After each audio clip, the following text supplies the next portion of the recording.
Well, hello everybody. This is JDL Productions, and you can see that on my bed right now, there are a ton of smoke alarms. Probably too many if that was possible. Um, and that is because this is my entire smoke alarm collection on my bed right now. Excluding duplicates, this is my entire collection, and today I'm going to be showing you every single unit. Now, unfortunately, I'm not going to be able to test them because it would just take way too long. Believe me, I have tried, but with this large of a collection I have that, as you can see, barely even fits on my bed, it's a little bit difficult, especially when you have parents in the house that kind of get annoyed after four or so alarms.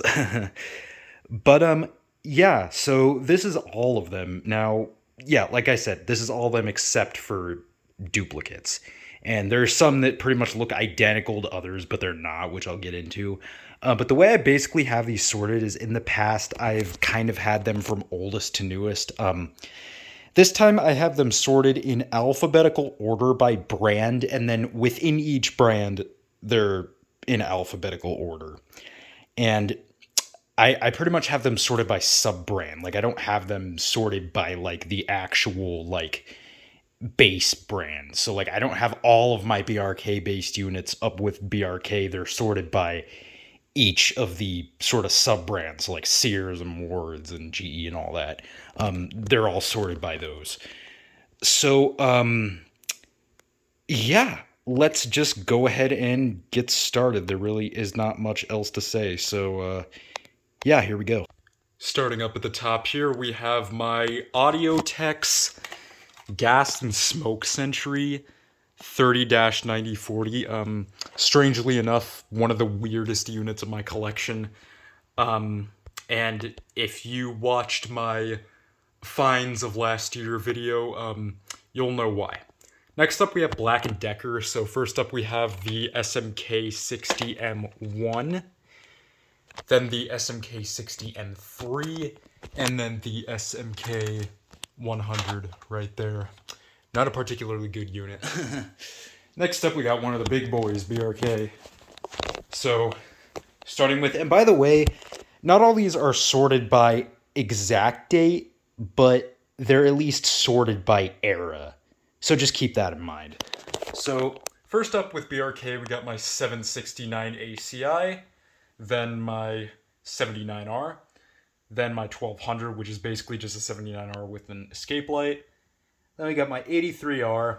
This is a late 80s model, maybe even mid 80s model. I'm not sure entirely. Then we got my 1839, forget the full model number. This one's just my 1839 ACI. I also have a 1839 ACWI-12.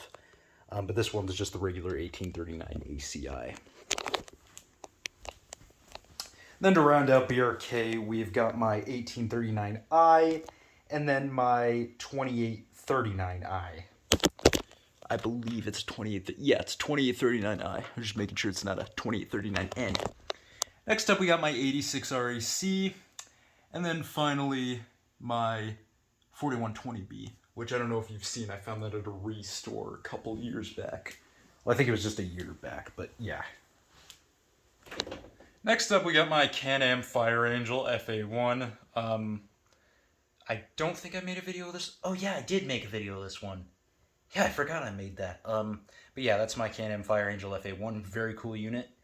Next up, we got sort of Cerberus and Chloride. So we got my Cerberus Pyrotronics Guardian FB1A. Made a video of that one as well as this one, the FRU-3A. This one is decon based. Next up, we got my Chloride Pyrotector Smoke Sentinel 30-52cc. That one I do have a video of. I have a couple videos testing it. A few videos, actually. And then finally, for this row at least, we've got my decon, well, technically decon-made American Sensors. What was the model of this again? The model number.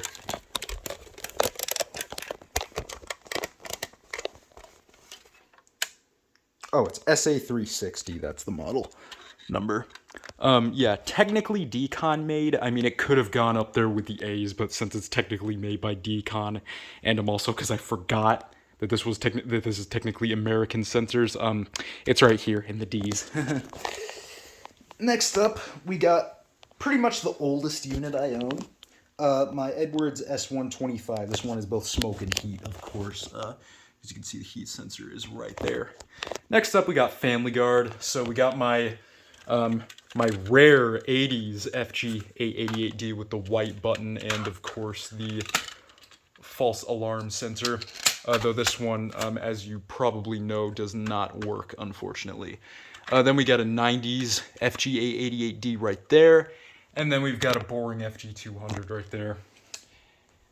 Next, we have got a Fire Sentry before they were bought out by Kidde, 0914. This one is a 1999 model. As you can see, it has got the diamond horn hole. Really the only actually kind of cool variants of these. I also have a slightly newer one from like 2001, which has a slotted horn hole. Next up, we got Firex, starting with my FX1014. This one is, of course, from the somewhat earlier 80s, and this one, unfortunately, has a broken horn. Didn't used to, but I tested it around a year ago, and the horn stopped working. In fact, I actually think that, I think the New Year's video I made back in, like, 2020 to ring in 2021, I'm pretty sure it wasn't working then, so yeah, it's been a while since that thing's worked. And then we've got a similar one which does work, the FXW-1A, or basically an FX1020. I mean, they're really the same thing.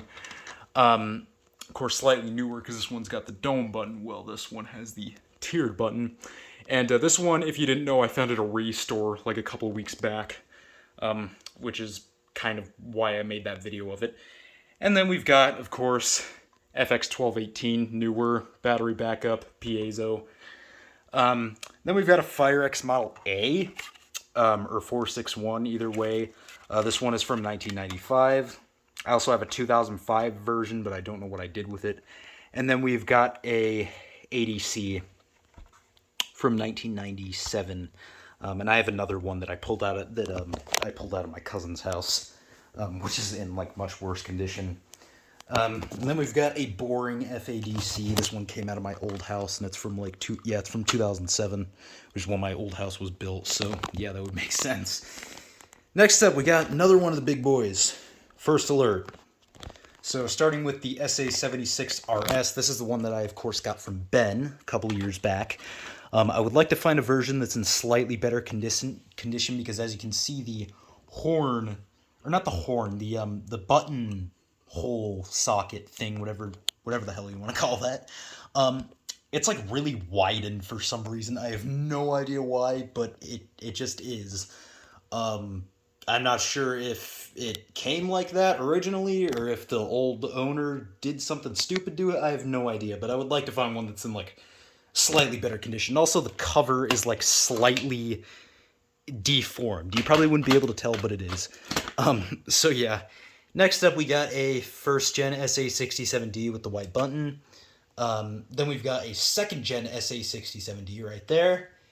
Then an SA90LT, which is basically just the second-gen SA67D with light test, of course. And then we have an SA150LT, which is basically the SA90LT with an escape light. Next up, we got some newer First Alerts. These ones are from like the 2000s. So we got an SA89B right there. This one's got the light test. Then we've got, and the silence button. Then we've got an SA150B, which I completely screwed up the light on, so that's why it's basically non-existent.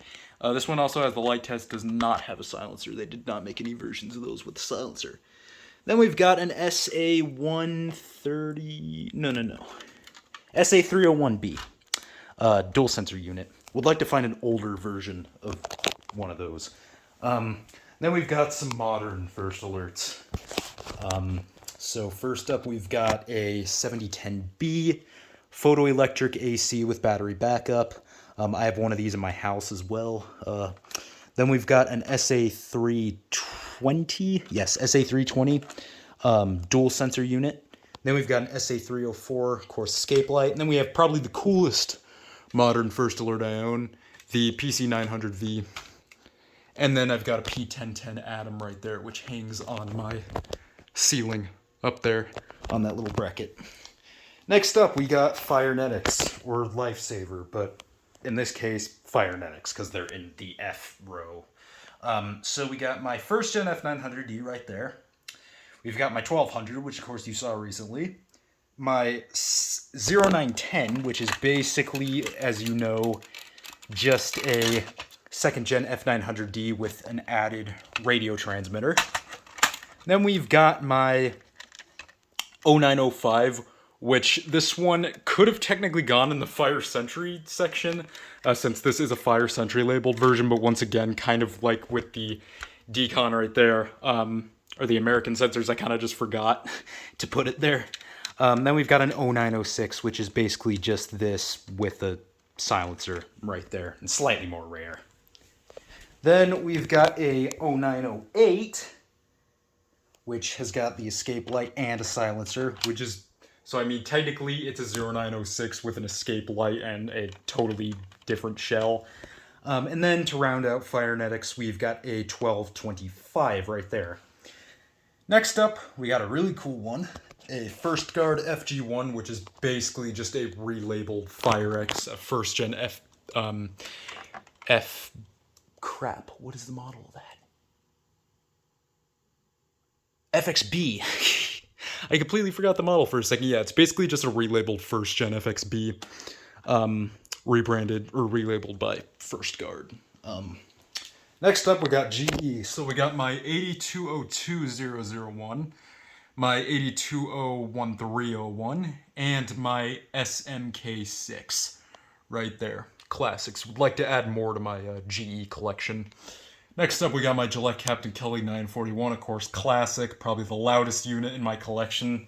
Well, I know it's the loudest unit in my collection. I mean, there's no way it's not. Yeah, would like to find a 929. Next up, we got my Honeywell TC49A 1190. No. 1187. And then we have just a boring 5808W3 right there that I found in some lady's garage not a couple years ago, it was like 6 years ago. I found a couple of them in there. I asked her if I could have them, don't worry. But yeah, just a boring 5808W3. Next up, we got Jameson, code 1. So we got my CD1 there, my CDH1, my CDM1, which of course this one's technically based on the second gen FXB, and then these are based on the third gen FXB. Both of these are, except one has a square cover, and then one has a circular cover. Next up, we got a few newer Jamesons, or code 1s. Well, these are technically code 1 2000s. This one's a Model D, which is really cool. This one's got like a self-testing feature. So it like tests itself every month. It's kind of weird. Or no, not every month, like once a week. Don't think I would want to have this thing powered in my house if it tests itself and it could go off at any given time. Then we have a G18 right there. And then we've got a newer code 1, which I mean, I don't think Jameson owned code 1 by this point, but it's technically still code 1, so I just included it with these. What is the model of this one again? Model G. That's it. Model G. Next up, this one I'm probably going to go through quickly because it's pretty boring. Kidde. So first up, we got a 0915 right there. This one I found at a restore a couple years back. We got a 0918. I have two of these, which both came out of my grandparents' house, their current house. We got probably the most boring smoke alarm known to mankind. Not just Kidde, but just smoke alarms in general. A micro profile I-9040. We've got an I-9070 here, which has got a hush button. And then we've got a P9040 right there, which is kind of the photoelectric I-9040. So, yeah. And this one's got a hush button. Then we've got a P9050, which is just kind of the larger version of the P9040. Yeah, and that one's also got a hush feature. Then we've got a PI9010, which is just a dual sensor unit. And then another one of the most boring smoke alarms known to mankind, except this one's a little bit more redeemable in value than that one, because this one's AC with battery backup. I-4618. Boring. Next, we got the opposite of boring, a Quickset Model 911. Quickset 355, or no, Quickset 911 355. I always forget the order. Yeah, very cool unit. Next up, we've got my Mastercraft 52-0256, of course, Canadian, based on the BRK-77R. And then conveniently next to it, surprisingly in correct order, the Montgomery Ward's 84-7166600, based on the BRK-79R. And basically just the US version of this one, because of course Mastercraft's Canada, Ward's is US. Next up, we got my Norelco Smoky HB0933A. Of course, with that really strange circuitry. I'm pretty sure like 4 people own these now, including me. I remember when only I owned one. Next up, we got this really weird smoke alarm. This is like a travel alarm, and it's not a very good detector at all. I've tried testing it with smoke multiple times, and it just didn't go off, and I sprayed the hell out of it. Yeah, I don't know much about these. I just kind of have them as personal smoke alarm because I really don't know the brand. It's like PI or something like that. Yeah, not particularly good. Not particularly good at all. And the horn in it is like not very loud at all. Just like listen to this. This one I will test. Yeah, listen to how quiet that horn is. Yeah, not very good at all. Probably one of the worst smoke alarms ever made, just to be completely honest. Next up, we've got my Probe 107. Of course, this is just the more rare battery version of the 201. Next up, we've got my Radio Shack 49466, which I mean is pretty much... Oh, the bracket fell off. It's pretty much probe-based. I'm pretty sure it's based on the 101, but I'm not positive. But yeah, it's in the Radio Shack in the R section. Next up, we got one of the kind of big boys, at least in terms of vintage alarms, Sears. So we got my 246.573, or no, I got that completely wrong. 246.57045. Kind of had a brain fart there for a second. Of course, BRK 77R based. Then we got the 79R based one, which the cover just came off. The 246.57351, I believe, right? Yeah, 5.1. Then we've got the 462.57352. This one's a Gateway Scientific-based model with a heat sensor. Then we've got a Sears Our Good Quality. So these 3 are early one, and then this one is Our Good Quality. 462.57361, also Gateway-based, but like a little different than this one. As you can see, the base on this one's black. Then on this one, it's white. So yeah. Next up, we've got my Square D Early Guard EGD4S. Would like to add more units to this brand. And then another one of the big boys, except I only have 1 unit in the brand in my collection. A Statitrol Smoke Guard 907A2. Yeah, would really like to add to that. Next up, we've got a Sunbeam 40... Crap, I already forgot the model number. 4551. This one is, of course, based on the 2nd Gen FXB Firex. And then we've got probably my most prized possession, the Teledyne Waterpik D1, or D2, my bad, Sonic Siren. Very, very cool unit. Next up, we've got my Universal Smoke Signal SS200. Very cool. And then we've got a couple boring modern USIs. So we've got a USI 1208 right there. This one came out of my current house. It's from 2005, and it's got a broken horn, kind of crappy unit. And then we've got a newer USI. This one is an 1122L, and this one is battery operated. And I found this at a Goodwill like 6 years back. And then finally, we've got my Wake and Warn 055103, my 1st Gen one from the 80s. And then we've got a newer 055103. This one's from like the 90s or so. I think like the early 90s. This is a 2nd Gen 055103 with, of course, the Family Guard style cover. So that's it. I zoomed through this video surprisingly quicker than I expected to. Probably would not have been the same if I had actually gone through and, tested all of them. I just kind of wanted to go through them quickly because I know some people were kind of requesting a collection video from me. So yeah, that's about it. I hope you guys enjoyed this video.